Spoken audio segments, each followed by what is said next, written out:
Assalamualaikum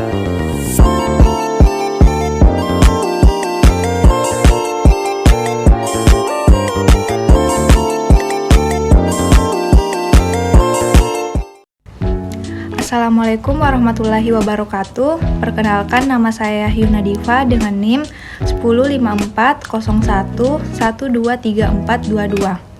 Tujuan saya membuat video ini untuk memenuhi tugas MIT mata kuliah pembelajaran IPS SD. Selamat menyaksikan. Yang pertama, pengertian konstruktivisme. Nah, apa sih itu konstruktivisme? Konstruktivisme itu adalah aktivitas yang aktif di mana peserta didik membina sendiri pengetahuannya, mencari arti dari apa yang mereka pelajari, dan merupakan proses menyelesaikan konsep dan ide-ide baru dengan kerangka berpikir yang telah ada dimilikinya. Nah, yang kedua ada ciri-ciri pembelajaran konstruktivisme. Yang pertama, pengetahuan dibangun berdasarkan pengalaman atau pengetahuan yang telah ada sebelumnya. Yang kedua, belajar adalah merupakan penafsiran personal tentang dunia. Yang ketiga, belajar juga merupakan proses yang aktif di mana makna dikembangkan berdasarkan pengalaman. Yang keempat, pengetahuan tumbuh karena adanya perundingan atau negosiasi makna melalui berbagai informasi atau menyepakati suatu pandangan dalam berinteraksi atau bekerja sama dengan orang lain. Dan yang terakhir, belajar harus disituasikan dalam latar atau setting yang realistik dan penilaian. Nah, yang ketiga ada jenis-jenis konstruktivisme. Yang pertama, ada konstruktivisme psikologi personal, di mana konstruktivisme psikologis personal ini sering disebut sebagai konstruktivisme kognitif Piaget.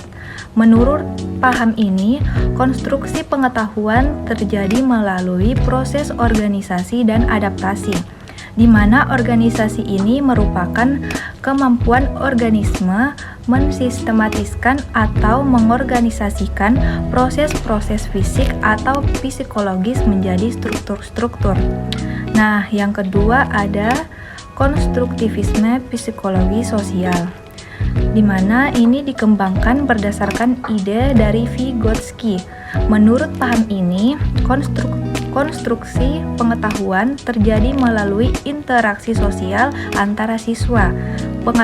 Pengetahuan dikonstruksi secara kolaboratif antara individu yang selanjutnya keadaan ini dapat disesuaikan oleh setiap individu.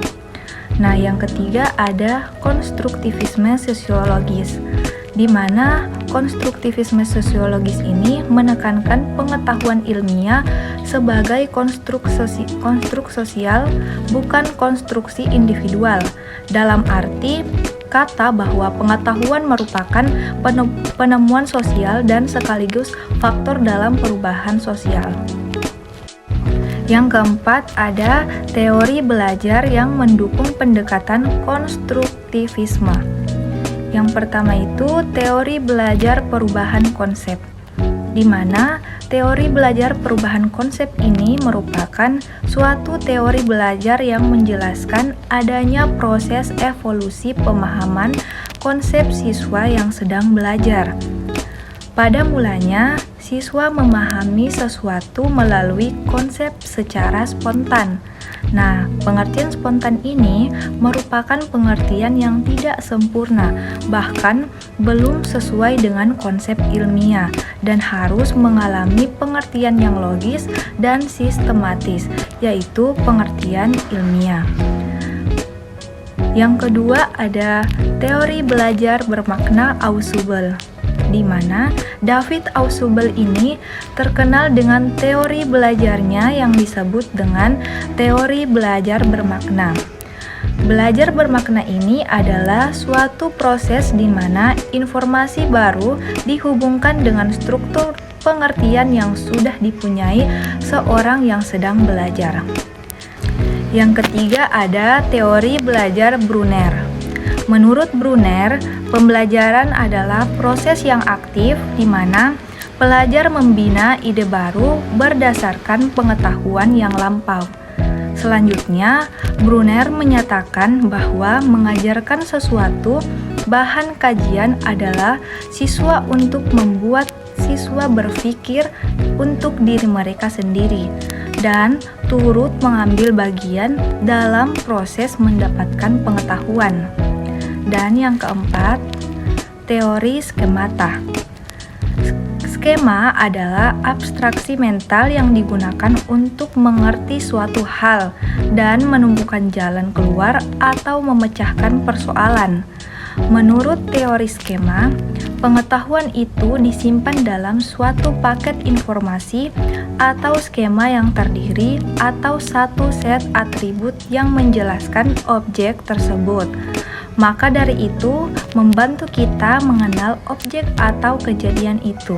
Kelima, ada implementasi pendekatan konstruktivisme dalam pembelajaran IPS. Dalam pembelajaran IPS, pendekatan konstruktivisme dapat dilakukan pada semua topik dan pokok bahasaan.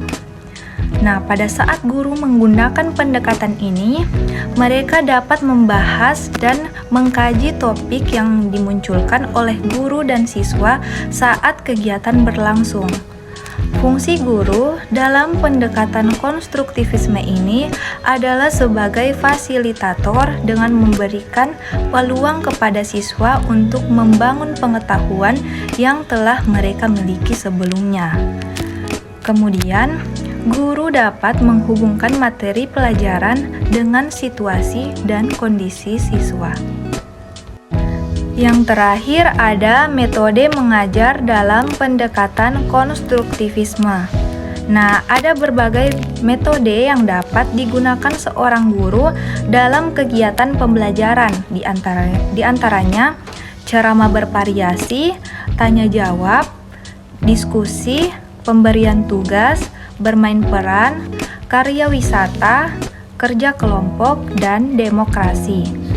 Nah, dari sekian banyak metode itu, tidak akan mungkin metode akan digunakan. Namun, yang terpenting adalah penggunaan metode yang ditekankan kepada keaktifan siswa dalam membangun pengetahuan.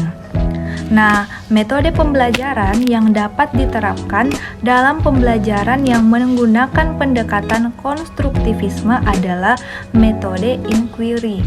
Nah, metode inquiry ini ditandai dengan kegiatan tanya jawab, penyelidikan, dan komunitas belajar. Dalam pembelajaran yang berbasis inquiry ini, kegiatan bertanya merupakan bagian yang sangat penting untuk menggali informasi, menginformasikan hal yang sudah diketahui, serta mengembalikan perhatian pada hal-hal yang belum diketahuinya.